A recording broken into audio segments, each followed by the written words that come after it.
ಹೌದು ವೀಕ್ಷಕರೇ, big boss 12 ಸೀಸನ್ನ ಏನು ಕಂಟೆಸ್ಟೆಂಟ್ ಆಗಿರ್ತಕ್ಕಂಥ ಸ್ಪಂದನ ಹಾಗೂ ಏನು ಧನುಷ್ ಅವರ ಒಂದು ನಡುವೆ ಯಾವ ರೀತಿ ಇದೆ ಸಂಬಂಧ ಹಂಗೆ ಹಿಂಗೆ ಅಂತೇಳಿ ಟ್ರೋಲ್ ಮಾಡುವಂಥ ವಿಚಾರಗಳು ಕೂಡ ಭಾಳ ಚರ್ಚೆಗೆ ಬರ್ತಾ ಇದ್ದಾವೆ. ಅದರಲ್ಲಿ ಧನುಷ್ ಅವರ ಬಗ್ಗೆ ಭಾಳಷ್ಟು ಟ್ರೋಲ್ ಆಗ್ತಾಯಿದೆ.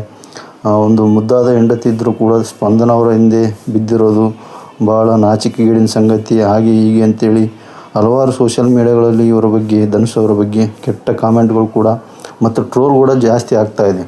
ಇಲ್ಲಿ ಸಂಬಂಧ ಅಂತ ಪ್ರಶ್ನೆ ಬಂದಾಗ ಬಿಗ್ ಬಾಸ್ ಸೀಸನ್ 12 ಏನು ಸಂದರ್ಭದಲ್ಲಿ ಇವರಿಬ್ಬರ ಒಂದು ಫ್ರೆಂಡ್ಶಿಪ್ ಚೆನ್ನಾಗಿತ್ತು.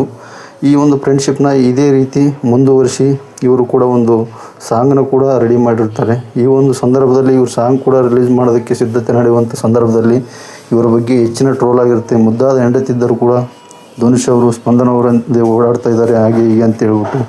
ಇಲ್ಲಿ ಏನೇ ಇರಲಿ, ಧನುಷ್ ಅವರು ಕೂಡ ಒಂದು ಮುದ್ದಾದ ಹೆಂಡತಿದ್ದರೂ ಕೂಡ ಈ ರೀತಿ ಅವ್ರೇನಾದರೂ ತಪ್ಪಿನ ದಾರಿಗೆ ಇಳಿದ್ರೆ ಅದು ತಪ್ಪಂತಲೇ ಹೇಳ್ಬೋದು. ಹಾಗಾಗಿ ಆದಷ್ಟು ಬೇಗ ಇವರು ಒಂದು ಸಂಬಂಧ ಫ್ರೆಂಡ್ಶಿಪ್ ಆಗಿರಲಿ, ಹೀಗೆ ಮುಂದುವರಲಿ ಅಂತೇಳಿ. ನಮಸ್ಕಾರ ವೀಕ್ಷಕರೇ.